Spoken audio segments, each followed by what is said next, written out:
Il a à ce moment-là décrété une nouvelle légalité internationale. Ouais, le Risbo, c'est lui l'auteur des dossiers noirs. C'est lui l'auteur des dossiers noirs. Il n'est pas seulement l'auteur des dossiers noirs, il est aussi le fondateur de Survie, ici et là. C'est une organisation à but non lucratif. C'est ce genre d'ONG qui travaille, qui fouille. Oui, agir suivi. C'est ce genre d'ONG qui fouille et récolte des informations, puis met ça dans les dossiers noirs. C'est pour ça que même après sa mort en 2006, les dossiers noirs continuent de sortir. Et oui, j'ai eu la chance que l'autre jour, j'ai reçu un paquet de notre sœur Konsamba qui m'a envoyé 3 livres dans le dossier noir numéro 22, 23. Ouais, oui, je pense que c'est ça. Plus ça. François-Xavier Verschaff. L'homme qui voulait soulever les montagnes. L'homme qui voulait soulever les montagnes. François-Xavier Verschaff. Le titre vous dit quelque chose, non? L'homme qui voulait soulever les montagnes. C'est un blanc, hein? C'est un blanc, c'est pas un noir, c'est pas un africain. C'est même un français. Parce que les Africains vont venir vous raconter là que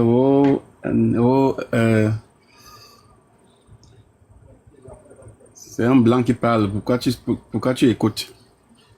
C'est comme ça qu'il vient, il est entré, il a écrit pour vous manipuler. Alors que les gens, les plus grands manipulateurs sont tous africains. Quand tu prends par exemple l'histoire du Cameroun, bonsoir Crispy, ceux qui ont écrit l'histoire du Cameroun, 98% d'entre eux ont menti. Ils ont manipulé les Camerounais. C'est pour ça que les Camerounais sont perdus comme ils sont perdus là, égarés. Parce que les soi-disant historiens camerounais ont menti sur toute la ligne. Ouais. Or, l'histoire du Cameroun, même la vraie histoire du Cameroun, elle est écrite par qui? Par un gars de Trinidad et Tobago. Hein? Un gars qui n'est même pas en Afrique. Un noir de Trinidad et Tobago.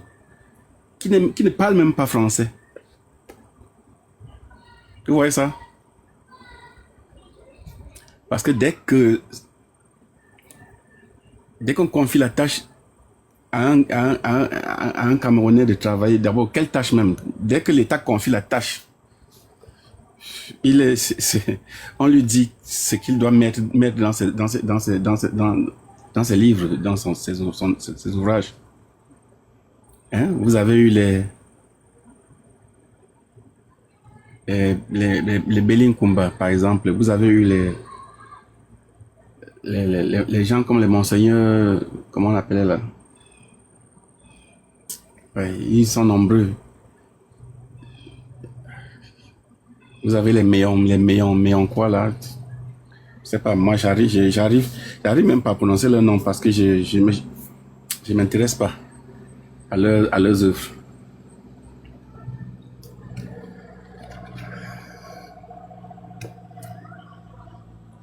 Jacob Tassitsa, Achille Mbembe, Marcien Toa, et le philosophe, qui est encore, il y a quelques-uns comme ça, quelques noms comme ça qu'on peut citer. Mais le reste, franchement, c'est du n'importe quoi. Oh, François-Xavier Verschaff, lui, c'est quelqu'un qui, dans les débuts, a eu les problèmes avec l'un des plus grands historiens du Camerounais, la personne d'Alessandre Bidja, voilà. Celui-là même qui avait écrit Memba sur le Cameroun et qu'on avait refusé, qui avait été saisi en France et il avait apparu seulement, je ne sais pas, quelques années plus tard. Bon. Et François-Xavier Verschaff avait eu quelques problèmes avec Mongo Betty au début. Pourquoi? Parce que dans le livre de François-Xavier Verschaff, Noir Silence par exemple, ou non, la France-Afrique, le plus gros scandale de la République, il revient sur le problème, sur la guerre en pays bamileke. Et il prend le témoignage de Charles Van Lanotte. Et ce témoignage-là, ce journaliste-là, Charles Van Lanotte, c'est quelqu'un qui vivait à Douala, à l'époque où il y avait eu toutes ces atrocités-là. Et Mongo Betty l'avait interviewé, donc il avait remis tout son travail à Mongo Betty. Donc Mongo Betty avait mis cela dans Membas sur le Cameroun. Sauf que François-Xavier Verschaff, au moment où il écrit son livre, Membas n'est pas encore sorti parce qu'on a retardé la publication. Et lui ne savait pas que Mongo Betty avait travaillé avec Charles Van Lanotte. Lui, il avait recueilli l'information dans un journal qui avait été publié par Charles Van Lanotte lui-même. Mais il ne savait pas que Mongo Betty avait déjà mis ça dans son livre. Donc Mongo Betty, quand le livre de François Xavier est sorti, Mongo Betty s'est senti un peu... Bon, il s'est dit, voilà comment ces gens-là sont. Il prend une information, il met dans son livre et il ne cite pas l'auteur, il ne dit même pas que qu'il a eu ça de moi. Or, c'est pas de lui que François Xavier avait eu. Et quand ils se sont expliqués, ils se sont compris, ils sont devenus pas que des amis, des frères. J'ai dit, ils sont devenus des frères. Je pense que si Mongo Betty avait quelqu'un à qui il pouvait se confier avant de mourir, c'était à François-Xavier Verschaff. La preuve, sa femme, Odile Tobner, elle travaille pour Agir et Suivi. Donc elle travaille pour la fondation de François-Xavier Verschaff. Elle travaille c'est elle qui creuse les dossiers noirs sur le Cameroun que les Camerounais refusent de faire des recherches là-dessus ou même de publier quand ils ont l'information. Par exemple, Cameroun, France-Cameroun, croisement dangereux. Tu vois?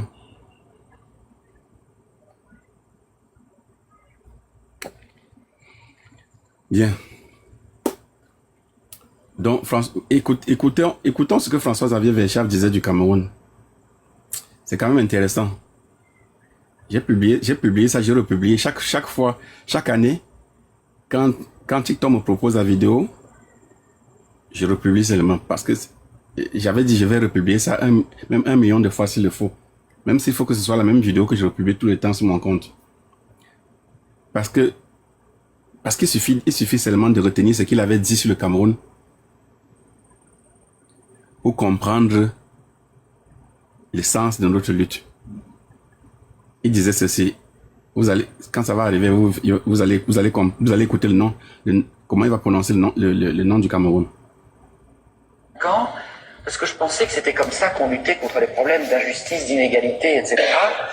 Bien, aujourd'hui, je suis un économiste qui pense que ça passe d'abord par la politique, c'est-à-dire que quand vous prenez un pays comme le Cameroun, par exemple, qui est un pays riche, extraordinairement en ressources matérielles et en ressources humaines, son seul problème, c'est pas la richesse, c'est la légitimité du pouvoir. Si vous avez un pouvoir qui passe son temps à détruire tout ce que les gens fabriquent et à organiser la corruption, comment voulez-vous qu'un peuple s'en sorte? Donc, les problèmes sont des problèmes de légitimité, et vous allez voir pourquoi ces problèmes... Oui. Il avait dit ça en deux phrases. Il parlait de l'envers de la dette. Il parlait de l'envers de la dette. Il avait dit que le problème ce n'est pas, c'est pas nous, c'est pas toi et moi, c'est pas nous, c'est pas nous. Le problème, ce n'est pas que les richesses, que les ressources humaines manquent. C'est pas que les ressources matérielles manquent. Non. Le Cameroun est un pays riche, extrêmement riche. Il dit que le Cameroun est un pays extrêmement riche. Il ne dit pas que le Cameroun est un pays riche. Il dit extrêmement riche. Pourquoi? Parce qu'il a fait des recherches. Il sait. C'est lui qui a publié dans le dossier noir numéro 7.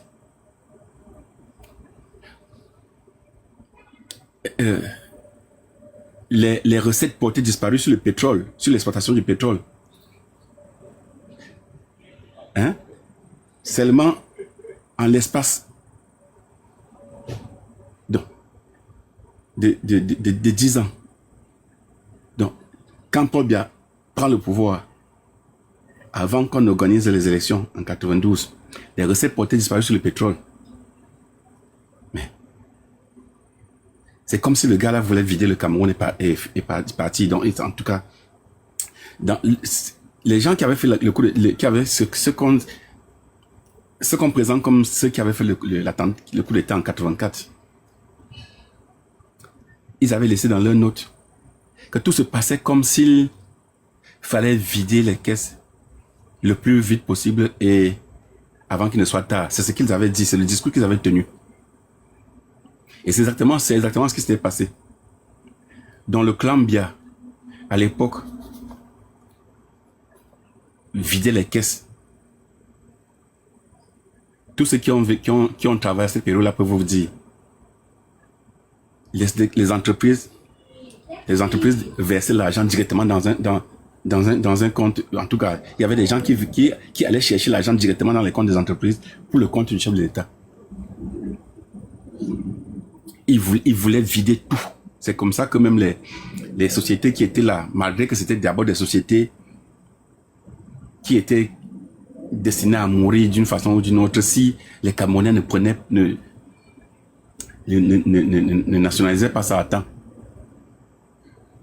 Mais il a précipité la mort de toutes ces entreprises-là. Et dans le dossier noir numéro 7, on nous dit que, mais, en l'espace de quelques temps, les recettes portées disparues sur le pétrole, c'était en milliards d'euros, hein. Pas un, pas deux. Vous savez ce que c'est que le milliard d'euros? Là, on parle seulement du pétrole, hein, pas autre chose. Il était à 2,6 milliards d'euros. Donc l'argent qui est sorti des caisses, quoi. Donc l'argent qui a disparu. Donc on vend, on ne sait pas où c'est parti. Hein? Un peu comme les cargaisons non déclarées, par exemple, dans l'affaire F. 2 milliards 600.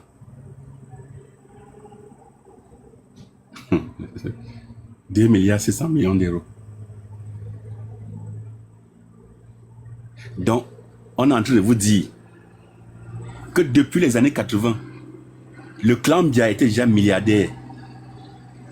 La famille Biya, la famille présidentielle avait déjà le milliard. Je ne sais pas si vous comprenez ce que ça veut dire. Donc, on vous dit que depuis les années 80, donc, quelques temps seulement quand Paul Biya prend office là, il devient milliardaire une fois en euros. Il devient milliardaire une fois. À l'époque, il n'y avait pas l'euro. Mais quand on calcule ça aujourd'hui, ça fait 2,6 millions. Ouais. Et il y a des gens qui vous racontent que non. Est-ce que Paul Biya vole? Est-ce que vous avez déjà vu, on a cité le nom de Paul Biya dans les choses qu'on vole? Hein? Est-ce qu'on a déjà cité le nom de Paul Biya dans les biens mal acquis? Est-ce que vous avez déjà vu les biens de Paul Biya? Est-ce que machin, c'est le plus grand bâtisseur? Machin. Pourtant, le Toto, hein? le feignant a construit un gros terrain de golf en Vomeka, où même son chat ne peut pas courir, ne peut pas jouer dedans. Gaspiller des millions pour rien. Je veux dire le milliard pour rien. Juste comme ça là, pour jeter l'argent. Comme ses amis Idriss Déby, Sassou Nguesso ont fait partout dans leur village. Construit des aéroports, des petits aéroports dans leur village où on va atterrir avec les cargaisons d'armes. Ils sont tous pareils. Mais c'est un juseur. Un vieux juseur. Donc François-Xavier Bechar vous disait, quand vous avez un pays comme le Cameroun, qui est extrêmement riche en ressources matérielles et en ressources humaines, mais son seul problème, ce n'est pas la richesse. Son problème, ce n'est pas la richesse. Le problème du Cameroun, ce n'est pas la richesse, c'est la légitimité du pouvoir. La légitimité du pouvoir. C'est le seul mot qu'il faut retenir. La légitimité du pouvoir. Pourquoi? Parce que depuis que les chefs Douala s'étaient prêtés à la signature du traité Germano-Douala avec les Allemands à l'époque.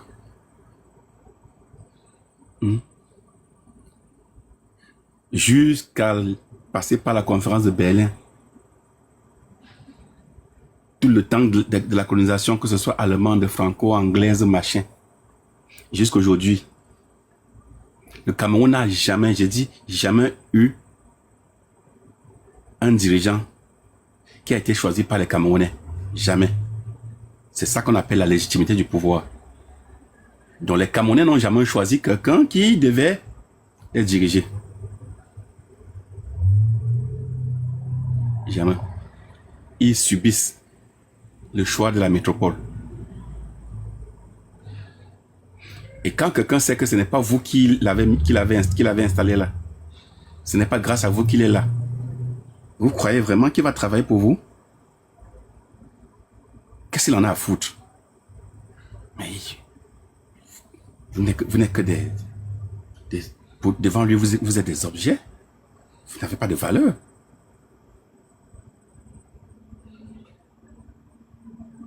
Mais Paul Biya s'en fout carrément des Camerounais. Il n'y a rien à cirer, gars. Les Camerounais, ce ne sont pas les Camerounais qui ont donné son pouvoir. Il ne tient pas ce pouvoir de vous. Donc vous n'avez rien à lui demander, rien. Mais vous allez vous baser sur quoi pour lui demander les comptes? Vous pouvez prouver que c'est vous qui l'avez élu, que vous l'avez, qu'une fois dans votre vie, vous l'avez élu pour qu'il soit là où il est. Puisqu'il lui-même, il sait qu'il n'a jamais gagné les élections. Donc, en 82, par violation de constitution, depuis 1979, un vulgaire fonctionnaire comme lui devient président de la République du Cameroun.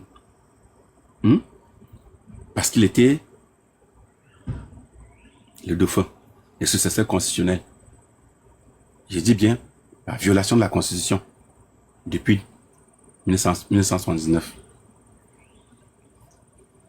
Donc, 2 ans plus tard, il organise un semblant d'élection avec un parti unique. Ou plutôt unifié, comme Payedio aimait le dire. Vous ne votez pas, il n'a rien à cirer, gars. En 88, il va reprendre la même chose. Puis vient le discours de la Bolle, où on leur dit que vous devez accepter la concurrence. Mais sauf que ceux qui lui avaient demandé d'accepter la concurrence, ces mêmes gens vont s'assurer qu'ils se maintiennent au pouvoir. En faisant quoi? En envoyant les spécialistes de la mairie de Paris avec les logiciels pour modifier les chiffres. Donc si vous avez voté à 63% pour l'opposant, comme c'était le cas par exemple avec les Nigel Fondi, hein, on change, ça devient pour le dictateur.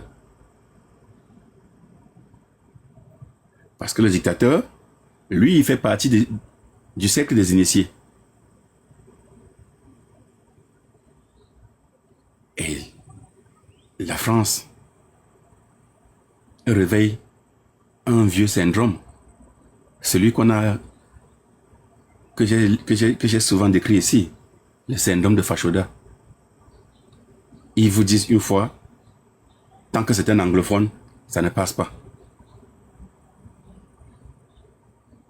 Mais en 2018, c'était pas un anglophone. Pourquoi c'est pas passé? Parce que ces antagonismes-là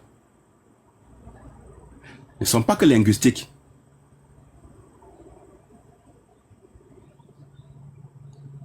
C'est aussi ethnique. C'est aussi ethnique. Donc, à la métropole, on ne veut pas d'un anglophone parce que on ne veut pas prendre le risque de se retrouver avec quelqu'un qui va demander qu'on renégocie les contrats et tout ça. En même temps, donc, on se dit que c'est parce que c'est un anglophone. En 2018, il n'y avait pas un anglophone qui était... C'était pas un anglophone qui était le challenger, non? C'était un francophone. Mais mon frère, pardon, s'il te plaît, quelqu'un peut le faire descendre là, je ne sais pas c'est qui ça.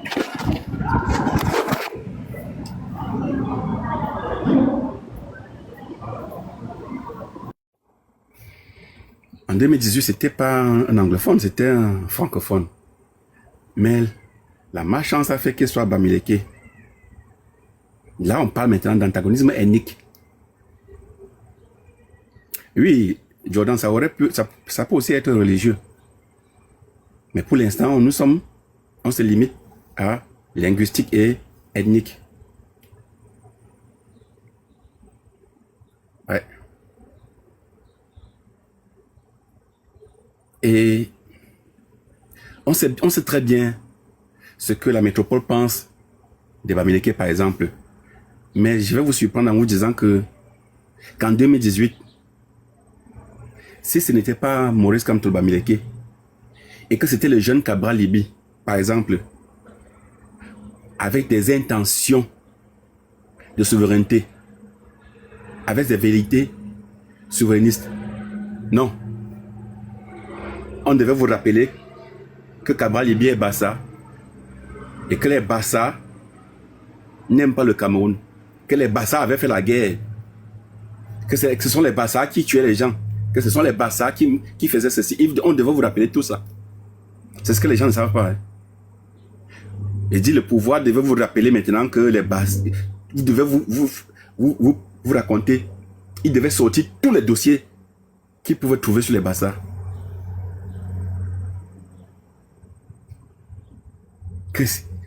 Que ces gens-là, ils devaient vous sortir des films de l'UPC, comment ils ont fait. Et vous devez croire. Parce que les gens pensent que c'est parce que Maurice Kamto était Bamileke et que ça se limite là, ça ne se limite pas là. C'est l'une des raisons, mais ça ne se limite pas là. Il aurait pu être Bamileke et être un francophile, quelqu'un qui est proche, qui est plus proche de la métropole. Et on aurait étudié son cas. On aurait pu dire à Probia, franchement, on est fatigué de toi, hein. Si tu peux. Parce que c'est facile. Je vais vous expliquer comment.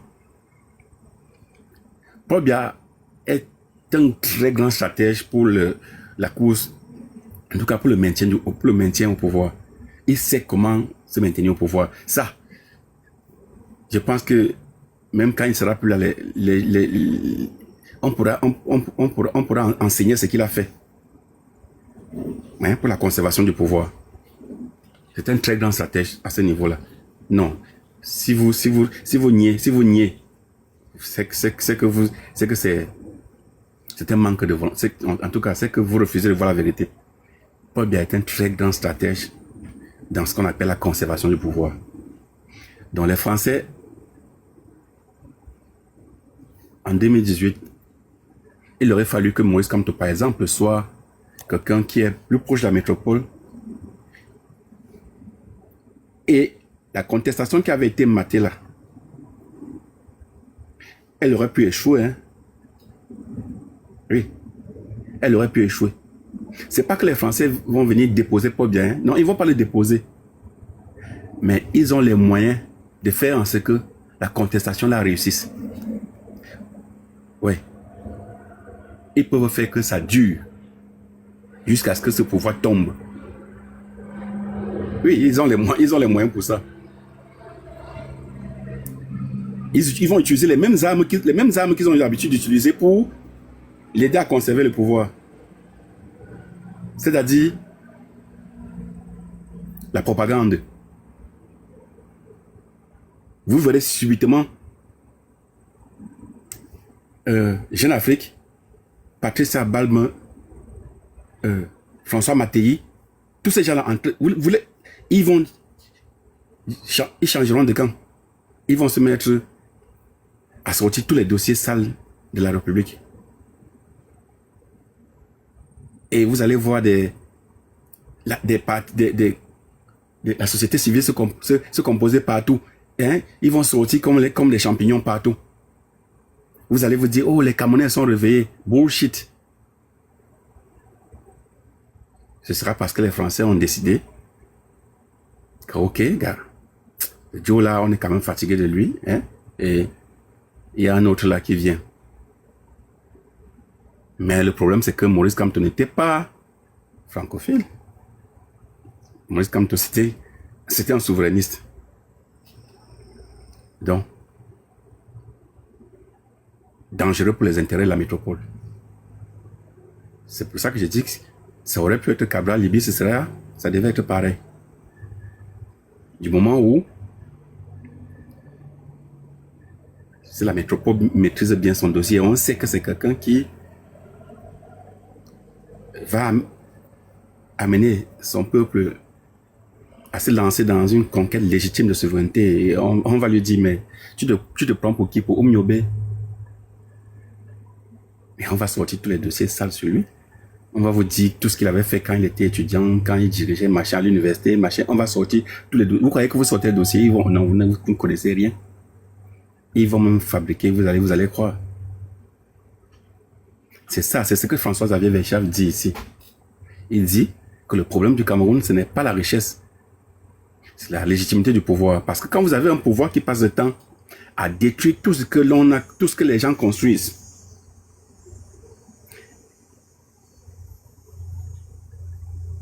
et à créer la corruption. Donc, ils ne détruisent pas seulement ce qu'on construit, mais en même temps, ils créent la corruption. Donc, ils détruisent, vous construisez. Donc, ils s'arrangent à ce qu'il n'y ait pas de contre-pouvoir. Donc, vous construisez, ils détruisent pour vous maintenir dans la dépendance. Et en même temps, ils favorisent la corruption. Comme ça, même ceux qui pouvaient avoir un sursaut d'orgueil et se dire, mais c'est quand même notre pays qu'on est en train de détruire comme ça. Non, ceux-là, ils vont plutôt penser à comment faire pour s'en sortir eux-mêmes. Et du haut jusqu'en bas, chacun va chercher comment faire pour... Donc on appelle ça chez nous, généralement chez nous une place. C'est une place, c'est comme ça, non? Ouais. Il y a une place là, peut-être vous ne comprenez pas ce que ça veut dire souvent. Ça veut dire que chacun pour soi, gars. Donc comme on a développé la corruption, si moi le gardien de maison, si je peux chaque fois, je sais pas, voler une bouteille d'huile de palme dans la cuisine de la femme de mon patron, à la fin du mois, j'aurais peut-être volé 15-20 bouteilles. C'est déjà quelque chose. C'est comme ça que tout le monde se met à réfléchir. Le policier qui devait t'arrêter au feu rouge parce que tu as violé le feu rouge, quand il t'arrête, il te dit, gars, On dit quoi? Parle bien. Tu commences à bégayer un genre, tu commences à montrer que tu aimes trop la République, que tu aimes trop, et que tu veux vivre dans un état de droit. Il te fait alors comprendre que mais c'est toi le fou. Tu es où là? C'est ça. Donc, c'est ce que François-Xavier Véchard explique. C'est ce que Richard Joseph avait écrit dans son livre. Quand il avait dit le pouvoir passe aux antinationalistes. Et comme le pouvoir est passé aux antinationalistes,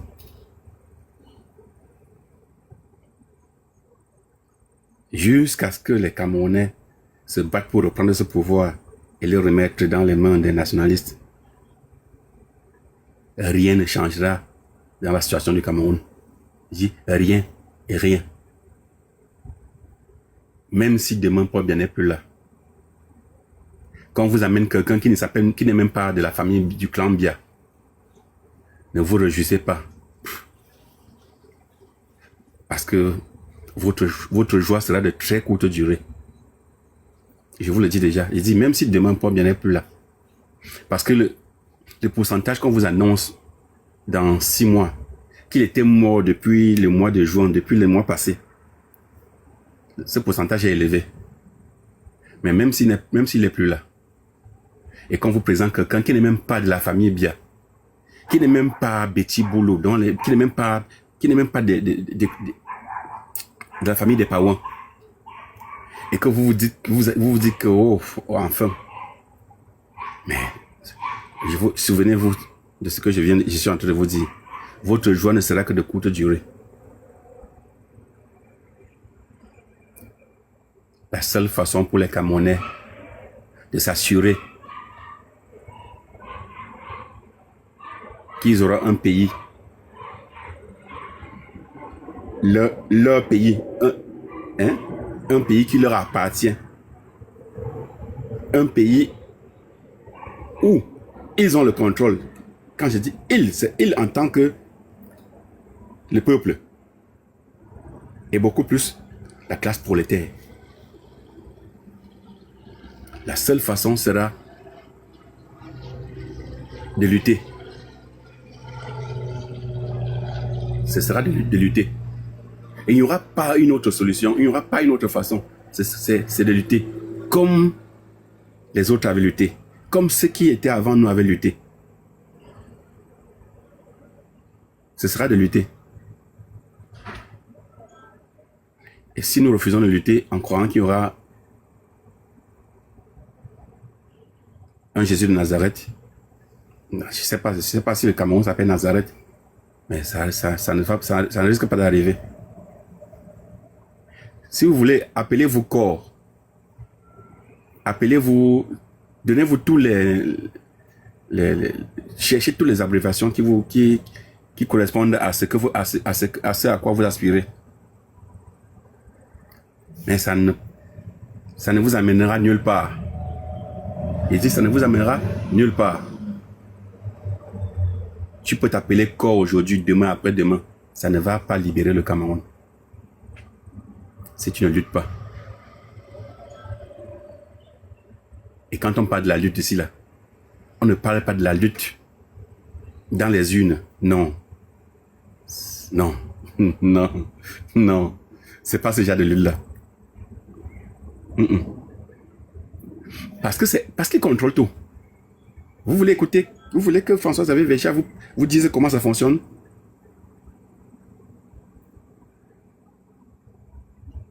Parce qu'il contrôle tout. En 2025, les gens ont vraiment cru qu'ils pouvaient contrôler les urnes, non? Les gens ont cru les Camerounais ont vraiment cru qu'ils pouvaient contrôler les urnes. Est-ce que je me trompe ou c'est ça? Il y a des gens qui ont dormi sur les urnes pour empêcher qu'on les bourre. Ils se sont assurés qu'on compte devant qu'eux. Ils ont filmé avec leur téléphone. Ils ont envoyé partout sur Internet. Mais qui est le président du Cameroun aujourd'hui? Qui est le président du Cameroun? Le président du Cameroun s'appelle-t-il Issa Bakary Chiroma ou Paul Barthélemy Biabi Vondo?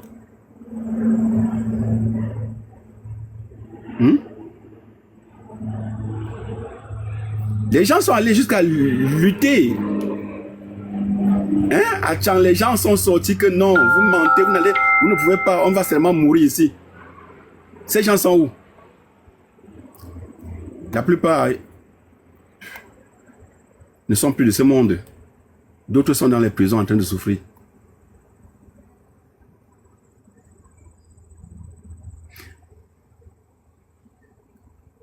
Même votre histoire de Cassius Belli là. Non. Non.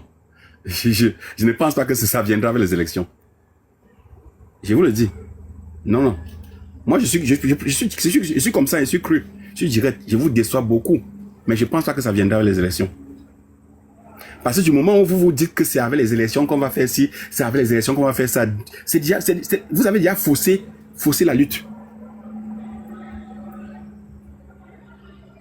Parce qu'à tout moment, à toute heure, les assujettis doivent être en train de lutter.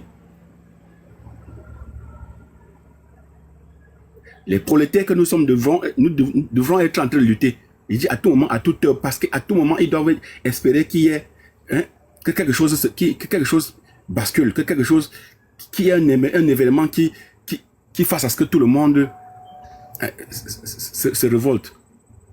Ils ne doivent pas programmer leur lutte. Parce que quand vous parlez des élections, c'est que vous programmez votre lutte. C'est ça. Vous la programmez. Ah, on attend qu'ils vous organisent les élections locales. Ils renvoient, vous êtes là, vous attendez impatiemment. Vous attendez que le roi prenne la décision. Il renvoie, vous fâchez un peu, après vous revenez, vous dites, non, vous savez, nous on contrôle les mairies, on contrôle ceci. Nous sommes populaires, on va gagner ici, après on va aller revendiquer là-bas.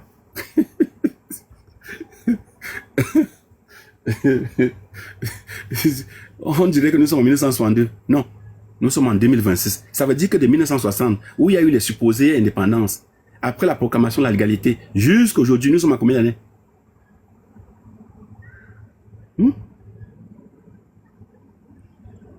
Donc, ce qui ne marche pas, on refait la même chose tout le temps. On espère avoir des résultats différents, c'est ça?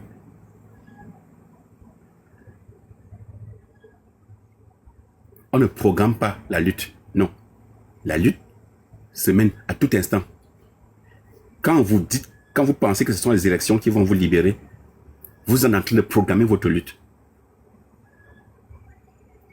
Tout ce qui se passe au quotidien doit être un casus belli. Il dit, tout ce qui se passe.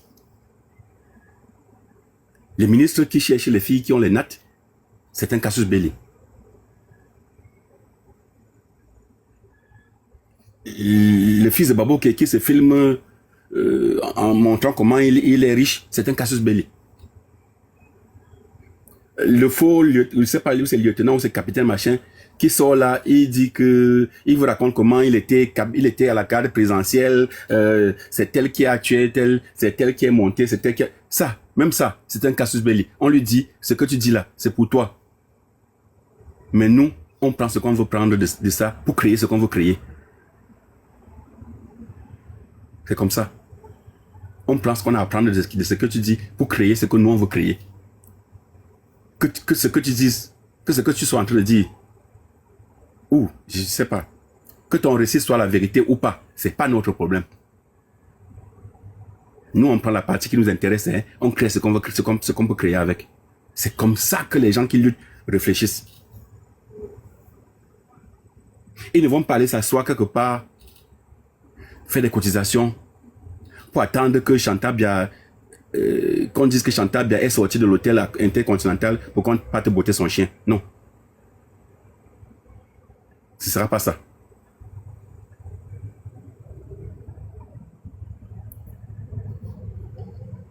Ils vont travailler. Ils vont se projeter. Donc ils vont travailler, comment je vais dire ça? Ils seront structurés de telle sorte que les gens qui préparent une lutte, on ne prend pas les soldats comme ça, on les jette au front seulement. Non, non. Il y a des gens qui s'asseyent quelque part, ils étudient le terrain. Ils travaillent sur une stratégie. Ils ont un plan. Il y a des éclaireurs, il y a ceci, il y a cela. C'est comme ça que les organisations qui mènent la lutte devraient fonctionner. On peut envoyer quelques gens faire un peu de boucan comme ce que vous faites à Genève là. Mais ça doit être plutôt une manœuvre dilatoire. Je ne sais pas si vous écoutez ce que je suis en train de dire. On peut envoyer des gens faire ce qui s'est passé par exemple à Genève la dernière fois. Mais ça doit être une manœuvre dilatoire. Donc quelque chose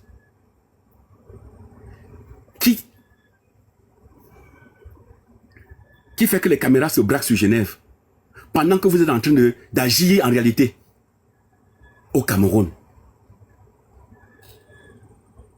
C'est pas de cotiser pour aller à Genève botter le chien et être content. Je ne sais même pas si vous avez botté le chien ou pas. Mais rien qu'entendre que vous voulez faire du mal à un chien. Le chien a quoi à voir avec vos conneries? C'est pas ça, gars. Le truc, c'est que tout le monde est intelligent. Hein.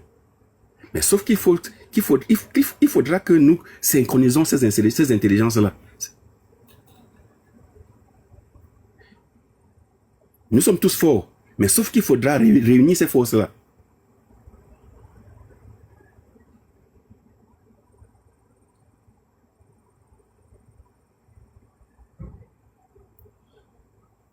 Mais attention, ne confondez pas, ne prenez pas mes mots pour me contredire après. Quand je dis réunir les forces là, ça ne veut pas dire faire avec tout le monde, hein. C'est pas ce que ça veut dire. Ça veut dire que tous les forts qui regardent dans une même direction doivent se réunir pour travailler ensemble. Qu'est-ce que ça veut dire?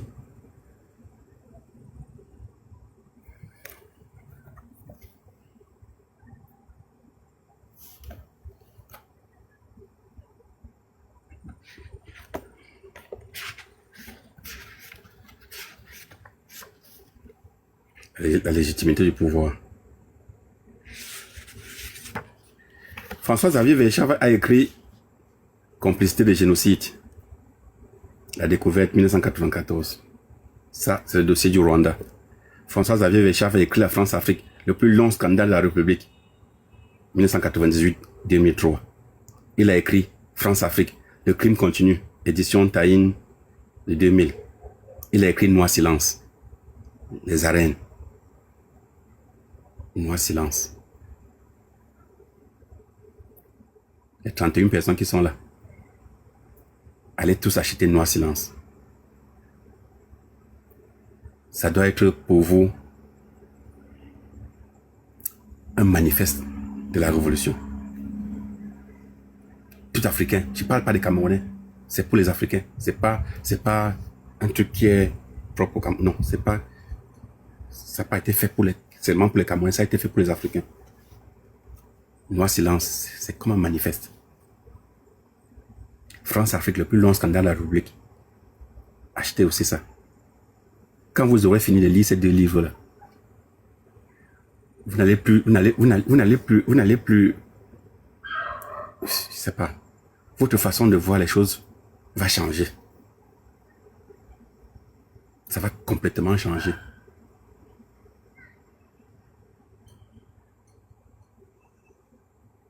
Les gens ne vont plus venir pondre des conneries et vous allez juste avaler. François-Xavier Verschaff a écrit Noir Procès, les arènes 2001. Donc après Noir Silence, en 2000, il y a eu Noir Procès en 2001. Vous savez pourquoi? Parce que quand Noir Silence est sorti, les gardiens de l'ordre néocolonial, les apprentis dictateurs africains là, Ils ne dormaient plus. Ils n'arrivaient plus à dormir. Leur corps chauffait. Ils sont allés porter plainte à Paris, hein, chez le maître. Il y a un fils de la République qui a dit des choses sur nous. Si les Africains lisent ça, nous sommes foutus. C'est ce qui s'est passé. Ce que je dis là, c'est exactement ça. Si les Africains lisent ça, nous sommes foutus. Il faut l'arrêter, il faut l'emprisonner. Il faut l'éliminer. Il faut empêcher que les livres la sortent. Hein? Sassou Nguesso, qu'Afrique Média présente comme étant un grand panafricain. Idriss Déby, hein? Omar Bongo, tous là, sont allés, ils ont porté plainte. À qui? À cet homme-ci. À lui là. Lui, le blanc là. Ils lui ont porté plainte. Il s'appelle François-Xavier Verschaff. C'est un Français. Ils lui ont porté plainte. Hein? Vous savez c'était quoi le motif? Offense à chef d'État. Chef d'État. Mon cul.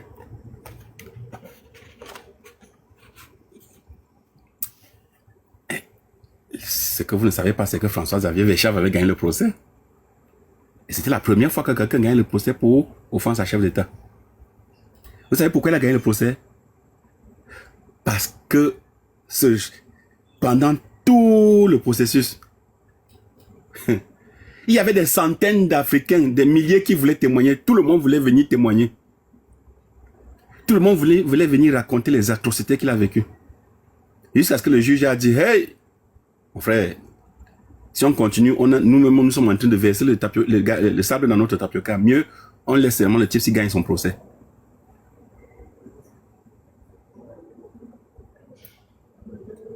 Ouais.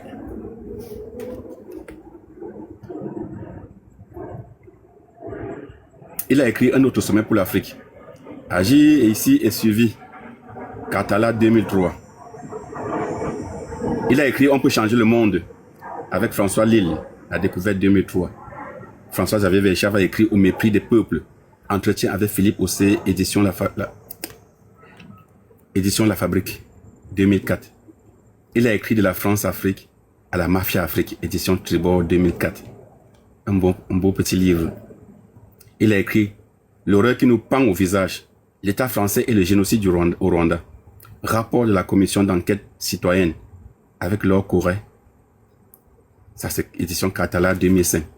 Il a écrit Rwanda 1994-2004. Des faits, des mots, des œuvres. L'Harmattan 2005. Il a écrit La Maison Monde, livre leçon de Brodel que je lisais il y a de cela 2 semaines. La Maison Monde, livre leçon de Brodel, édition Charles Léopard Meyer 2005. Entretien avec Manuel Domecq, hein, le collègue de Tatissa. C'était dans Blanc Combat.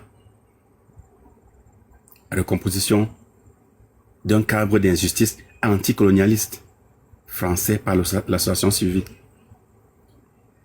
Le cadre France-Afrique. Manuel Domecq, mémoire de master sous la direction de Nona Mayer, Institut d'études politiques de Paris 2005. Il a écrit Négrophobie avec Boubacar Boris Diop et Odile Tobner. Tout à l'heure, je vous parlais de Odile Tobner. C'est la femme de Mongo Betty. Ça, ce sont les arènes de 2005. Vous voyez que tout ça, c'est avant 2006. Parce qu'un an plus tard, il va mourir. Il va mourir de courte maladie. Et depuis qu'il est mort,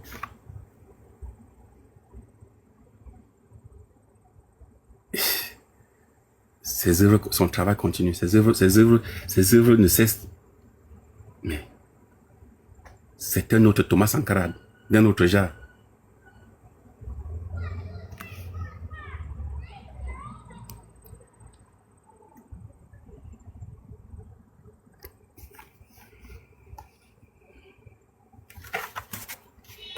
Il est des insultes qui parfois en disent plus long que bien des démonstrations. Par leur injustice, elles légitiment le combat d'un homme. on ne reçoit pas autant de coups jusque dans sa tombe, sans vraie raison. On ne reçoit pas autant de coups jusque dans sa tombe, sans vraie raison. Parce que ce monsieur a reçu des coups. Et il y a des Africains qui se vantent d'avoir lutté pour l'Afrique. Mais je vous dis que cet homme a reçu des coups jusque dans sa tombe. Les gens qui passent aujourd'hui pour être les grands panafricanistes, hein, les Nathalie Yam, les Franklin Nyansé, tout ça, tout ce qu'ils disent, je dis tout ce qu'ils disent, ils puisent ça dans les œuvres de François-Xavier Verschaff, tout. Il dit tout. Ils puisent ça dans ses œuvres. Quand ils se mettent à parler, vous croyez qu'ils connaissent beaucoup? Non. C'est parce qu'ils ont lu tous les œuvres de François-Xavier Verschaff et tous les dossiers noirs. Il y en a au moins 26.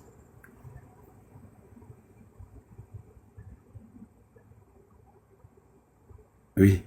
C'est pour ça que Nathalie Yam, même comme c'est sur le plan national, on ne peut pas la citer comme un exemple. Mais avec toute sa propagande qu'elle fait, en Afrique de l'Ouest là, elle a quand même été assez honnête pour dire dans sa vidéo que le plus grand dénonciateur de la France-Afrique s'appelle François-Xavier Verschaff. Mais elle ne pouvait pas dire que tout ce que en tout cas la majorité de ce que je sais vient de lui, mais elle a été honnête de dire le plus grand dénonciateur de la France-Afrique s'appelle François-Xavier Verschaff. L'homme qui voulait soulever les montagnes. En novembre 2005, Pierre Péan fait paraître un livre. Ce livre s'appelle Noir Fureur, Blanc Menteur. Et il dénonce un vaste complot Tutsi ayant, selon lui, abouti à dénaturer la vérité historique relative au génocide de 1994. Son objectif clairement affiché est la réhabilitation de la politique conduite par François Mitterrand au Rwanda. Hey, femme bleue, salut, je suis toujours là. Ah, j'ai disparu dans le milieu panafricaniste, si on peut dire comme ça, ou panafricain. Mais je suis toujours là. J'ai juste décidé de faire les choses autrement. Hey, femme bleue. Mais je suis quand même fier parce que le travail que tu fais, que tu abats, le travail que comment on appelle je pense que je commence à avoir l'Alzheimer. La gabonaise, celle, comment j'ai oublié son nom. Le travail qu'elle abat ces derniers jours aussi. Le travail que les Merci Georges abattent, c'est le fruit de tout le dur boulot que nous avons fait ici depuis 2021. Je suis quand même fier parce que même si je me suis mis à l'écart, vous continuez très bien et vous faites ça. Et en tout cas, vous faites la fierté de l'Afrique et des Caraïbes. Ça fait au moins 3 ans. Maintenant, tu es concentré. Tu lis les livres chaque fois. Tu en dirais, tu lis, tu expliques, tu lis, tu expliques. Tu vois que c'est quelque chose de gagné. Merci Georgia est devenue même. Mais bientôt, je ne sais pas si elle va avoir une carrière politique dans son pays, mais elle est crainte. Elle est crainte au Bénin. Elle représente une menace même pour le Bénin. Alors qu'elle ne fait que le travail que nous avons commencé ici. Je me rappelle, par exemple, Merci Georgia, quand elle est arrivée ici, avec ses 266 abonnés. Je me rappelle encore bien le chiffre. Et Elle venait, elle cherchait à monter, elle voulait qu'on travaille ensemble. Elle cherchait à comprendre les choses. Mais aujourd'hui, elle est devenue une grande dame. Je ne peux qu'être fier de ce que nous avons fait ensemble. Hein? Il y a la fille, la Gabonaise. Pourquoi je fais qu'oublier son nom comme ça? Aujourd'hui, elle est devenue, mais elle a un compte YouTube. Mais j'ai regardé, ça m'a surpris. Oui, Zela, voilà, Zela la panthère gabonaise. Voilà, Zela Ougli, un truc comme ça, ouais. Aujourd'hui, là voilà qui est devenu, oui, Zela Goueli. Là voilà qui est devenu, mais bientôt, on va parler d'elle partout. Elle ne cesse de dire, merci colonel, merci pour ce que tu nous as appris. Tu vois, c'est quelque chose, hein. C'est quelque chose. Femme bleue, je me rappelle un jour, j'étais en train d'aller au travail, je conduisais, et puis j'étais en train de te parler de la révolution prolétarienne. Je parlais du prolétariat et de la bourgeoisie, de la révolution. Et puis, j'ai prononcé un mot. Je t'ai parlé du Quai d'Orsay. Tu m'as demandé, le Quai d'Orsay, c'est quoi? C'est où?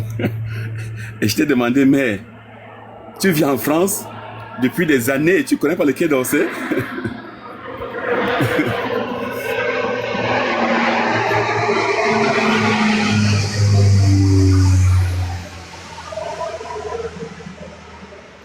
C'est ça. Tu vois, ça pouvait sembler bizarre que quelqu'un qui vit en France ne sache pas c'est quoi le Quai d'Orsay. Mais il y a plein de gens là qui vivent en France. Jusqu'aujourd'hui, si on leur explique pas c'est quoi le Quai d'Orsay, ils ne sauront pas. Ils ne sauront pas. Tu vois. Oui, c'est ça, vous étiez nombreux à ne pas savoir. C'est ça. Ça pouvait faire rire, mais c'était normal que tu ne saches pas. Parce qu'il faut toujours quelqu'un pour amener les autres à connaître les choses. Comme moi, la majorité de ce que je sais, j'ai appris ça de deux hommes. Je suis d'abord un marxiste, dont j'ai beaucoup lu Karl Marx. Et après, je suis l'homme des dossiers noirs, parce que j'ai beaucoup suivi et j'ai beaucoup lu François-Xavier Verschaff. Le mélange des deux là, ça fait de moi quelqu'un qu'on ne peut pas bousculer sur le plan idéologique. La personne qui viendra me bousculer n'est pas encore née.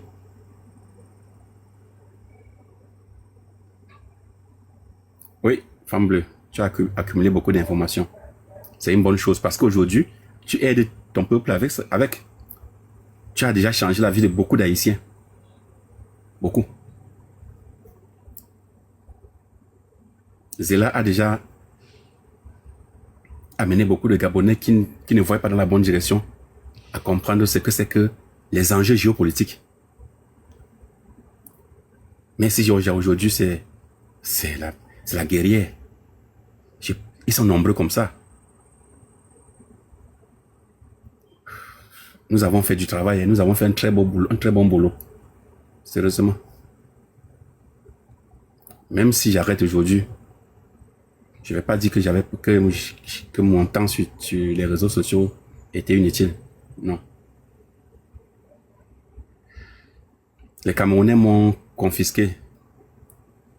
Je ne sais pas si c'était une bonne chose que j'accepte ça. Mais ça m'a complètement éloigné des sujets, hein, du continent.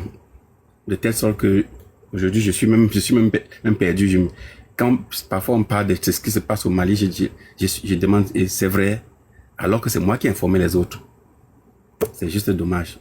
Mais je vais revenir bientôt. Ouais, sauf que le TikTok de notre époque 2021-2022, machin, la façon dont on conduisait le débat et la façon dont ça se conduit aujourd'hui, c'est plus la même chose. Donc, même si je commence à parler des sujets africains tout le temps, ce sera difficile de me voir monter sur un panel pour aller intervenir. Ce sera très difficile. Parce qu'aujourd'hui, c'est tout le monde. C'est pas une mauvaise chose hein, que les gens s'impliquent. Mais tout le monde prétend connaître et c'est mauvais. Personne ne va accepter hein, qu'elle vienne comme ça apprendre. Tout le monde veut passe pour être un sabitou. C'est ça qui dérange. Bien. Donc, François-Xavier Verschaff est l'une de ses cibles. Des cibles de qui? De Pierre Péan. Vous pouvez taper sur votre ordinateur Pierre Péan et on vous dira qui était Pierre Péan. Quand on parle de la cellule africaine de l'Élysée, tapez Pierre Péan. Pierre Péan et vous aurez la réponse. Pierre Péan. Journaliste français.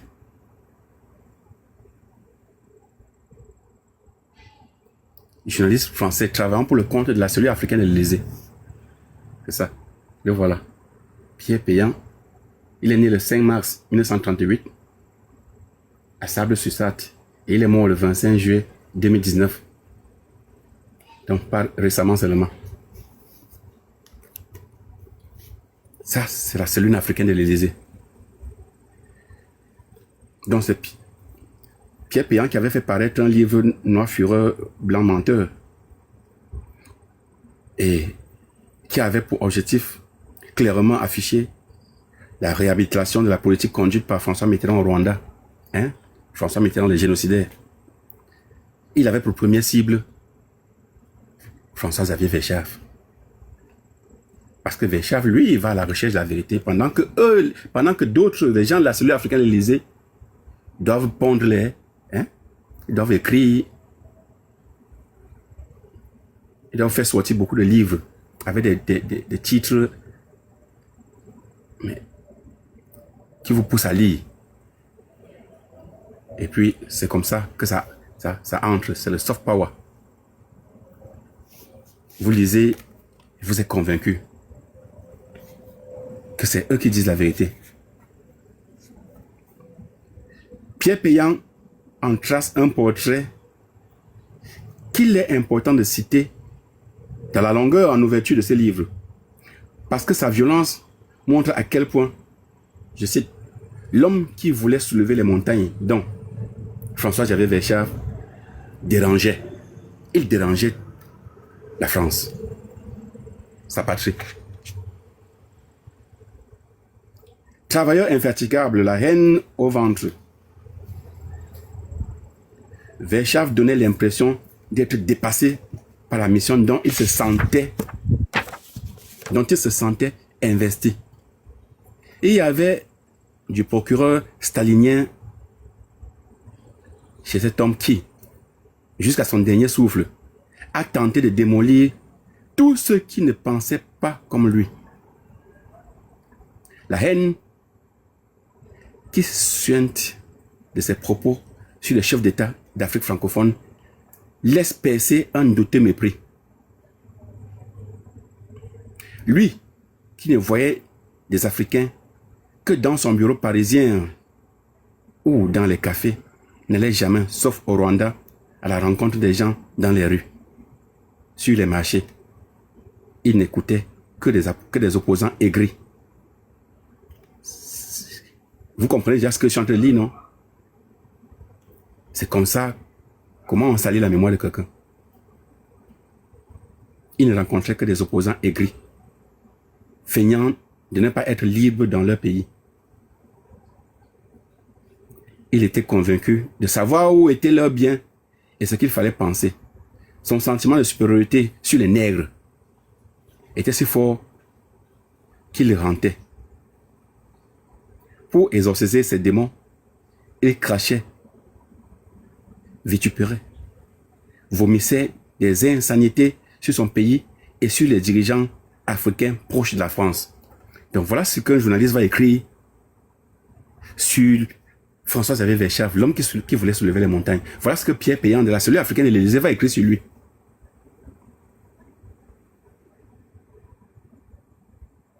Mais imaginez vous tomber sur un truc comme ça, vous lisez, et qu'il n'y a pas un colonel Karazine qui soit là pour vous dire que non. Celui qui a écrit ça est de la cellule africaine de l'Élysée, et il a écrit ça parce que François-Xavier Verschaff est un homme qui dérange. Mais quand on va vous parler de lui, vous allez dire, mais ce n'est pas l'homme là qui détestait les Noirs, qui croyait tout savoir, machin, c'est pas lui.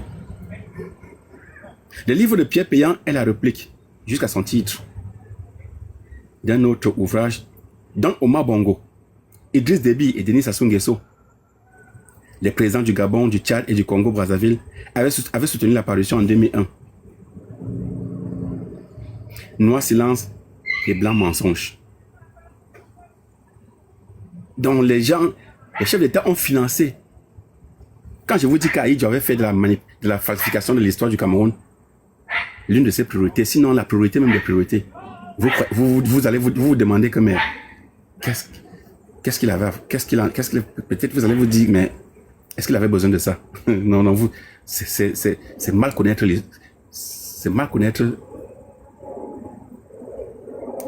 ce que l'histoire peut faire sur un peuple.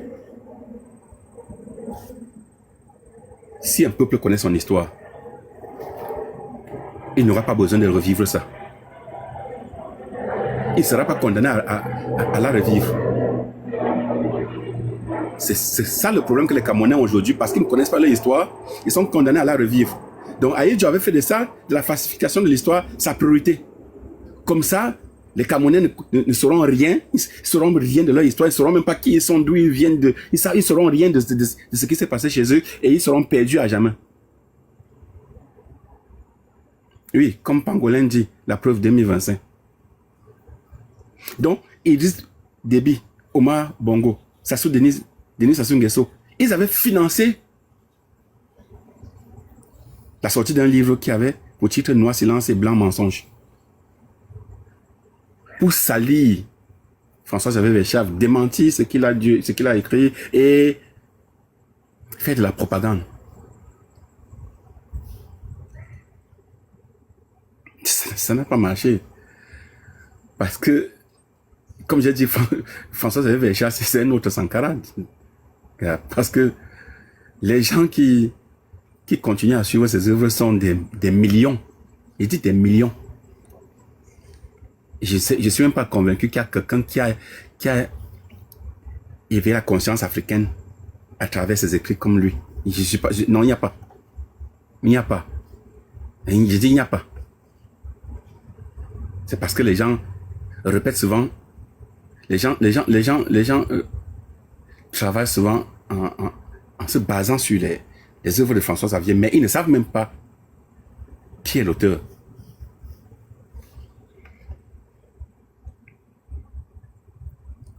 Quatre ans avant, Pierre Péan, Jacques Vergès, vous connaissez l'avocat Jacques Vergès, mon maître Vergès, qui avait été l'avocat de ces trois potentats dans le cadre d'un procès pour offense à chef d'État, intenté à François-Xavier Verschaff et remporté par celui-ci, portait les mêmes accusations contre l'auteur Noir Silence avec une démesure comparable. Écoutez ce qu'il disait.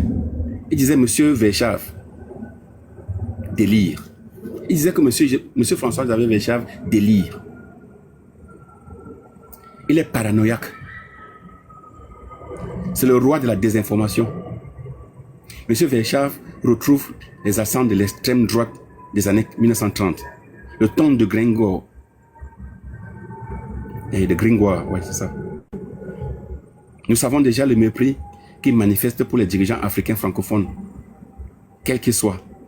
Mais cette haine n'épargne pas la société française dans toutes ses composantes. Seuls les collaborateurs les plus excités au temps de Vichy usaient de tels accents pour insulter leur pays. Vous voyez comment toute une république s'est acharnée sur un homme.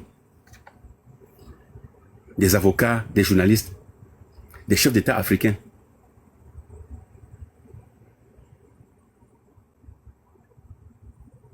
Tout ça, pourquoi? Parce qu'il avait dit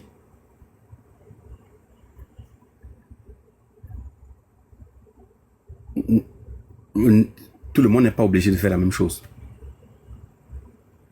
C'est pas parce que les Français se nourrissent, les Occidentaux même en général se nourrissent des ressources de l'Afrique que je vais protéger l'Occident. Si au moins pendant qu'il faisait ça, il laissait ces gens-là se développer, même lentement, ça se comprendrait. Mais non seulement ils pillent leur matière première, ils les massacrent en créant des conflits qui les rapportent. La guerre au Congo, le génocide au Rwanda, la guerre au Cameroun, la guerre au Biafra, la guerre, les guerres au Sahel, des massacres au Tchad, partout. Mais en plus, ils maintiennent leur armée sur le sol africain.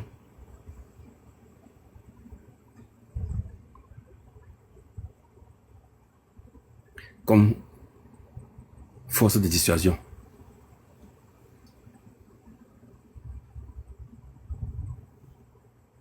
Joie au Comores. Le jour qu'il avait cessé de plaire, l'agent des services secrets de la DGSE qui était auprès de lui, qui était chargé de le protéger, avait été juste sorti par la porte de derrière et Bob Denard est entré par la porte de devant. Et ils ont déposé Joie. Simplement parce que Joie avait cessé de plaire. À Mané Diori, au Niger, quand il lui était venu l'idée d'augmenter le prix de l'uranium,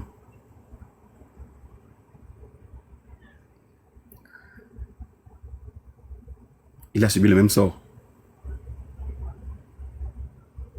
Idriss Déby au Tchad,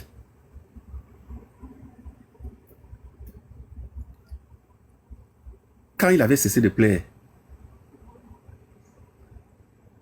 on a financé, armé la rébellion, on a laissé la rébellion arriver jusqu'aux portes de la capitale. On lui a fait du chantage.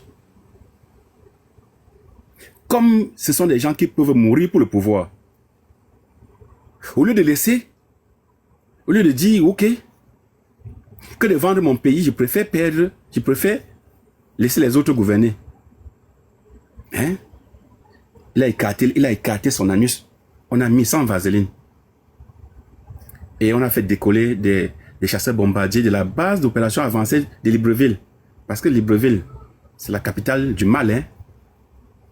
Ces derniers temps, si je vois comment les gens se baladent partout, Olingi Nguema est panafricain, Olingi Nguema parle de Sankara, Olingi Nguema parle de Kwame Nkrumah. Le jour que vous allez vous réveiller, ce sera trop tard. Libreville, ce n'est pas encore le moment où Libreville sera la capitale du bien en Afrique. Non, non, non, non, non, non, non, non, non, ce n'est pas Oligui Nguema. Non, non. Vous voyez pourquoi le panafricanisme, c'est des temps si je suis à l'écart, non? Parce que tout le monde est dans les choses de propagande, comment on appelle ça?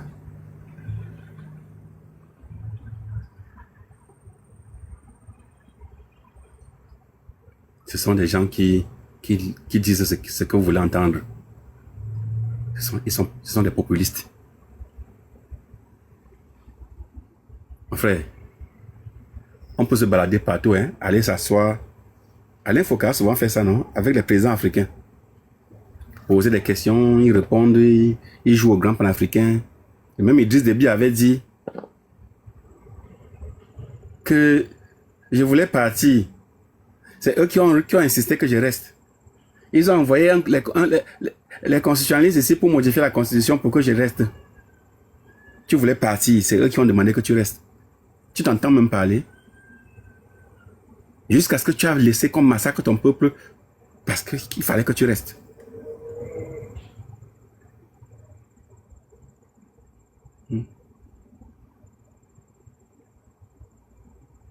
Ouais. Donc, Non seulement ils nous pillent, ils nous exploitent, ils nous maintiennent dans la dépendance, ils ont sur notre sol une force de dissuasion. Les bases d'opération avancées et autres, des bases logistiques comme ceux qui se trouvent à Douala. Les missions dans le golfe de Guinée comme Corimbe.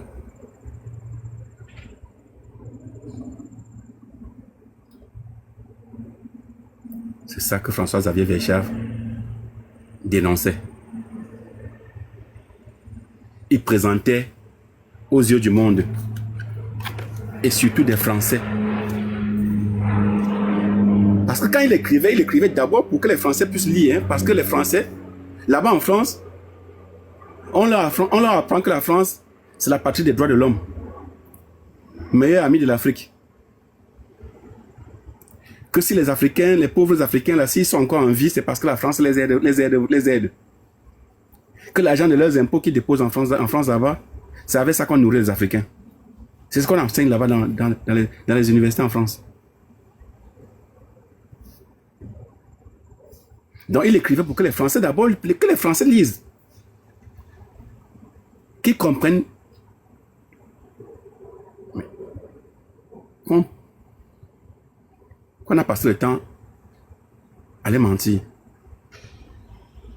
Même si après il reste, comment je vais dire, sans réaction, au moins ils connaîtront la vérité.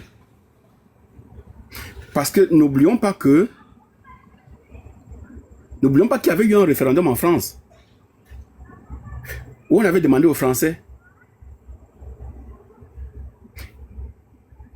est-ce que vous êtes d'accord que la France continue à faire le mal à l'Afrique comme elle a fait pendant la colonisation et autres? Les Français avaient voté à plus de 87% non. Oui, il y a eu un référendum en France, peut-être vous ne savez pas. Les Français avaient voté à plus de 87% non. Les Français avaient dit que si c'était ça le rapport, il faut qu'on mette fin à ça.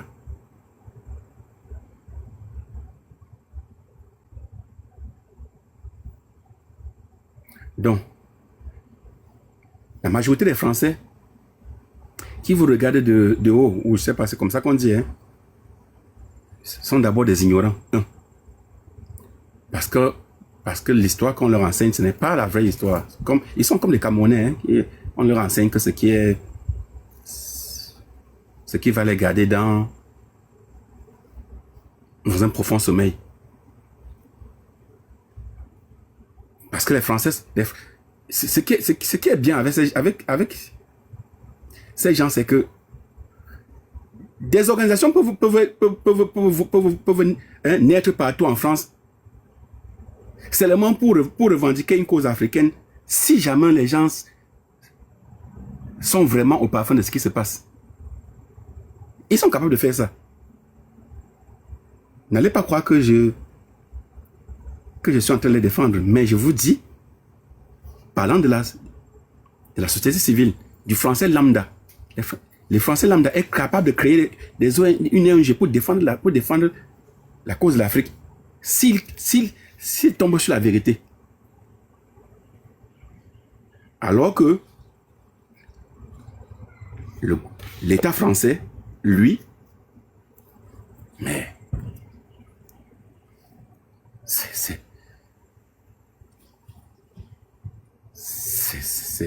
c'est autre chose. Si c'était un être, je dirais que c'est une crapule de la pire des espèces. Le premier ennemi de l'Afrique.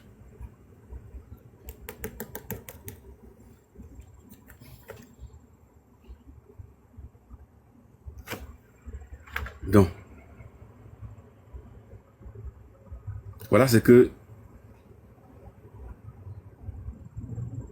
Maître Vergès et Pierre Péan disaient de François-Xavier Verchave. Ouais.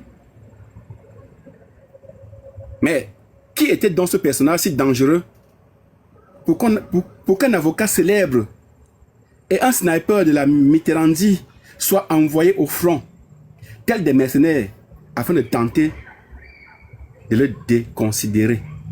Qui était-il? Cet homme qui voulait soulever les montagnes. C'est toute l'histoire de ce livre. Mais ce n'est pas aujourd'hui que je vais lire ça. Ça, c'était seulement l'introduction. Je reviendrai maintenant vous dire qui était François Xavier Verschaff. Qui était cet homme? L'homme qui voulait soulever les montagnes. Je reviendrai mais plus en détail. Nous allons lire des centaines de pages là-dessus. Ça...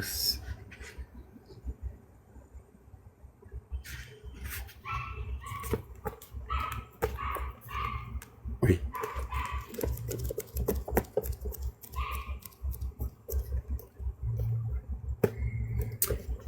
Ce travail peut être fait sur Mongo Betty, sur Pius Ndiawe.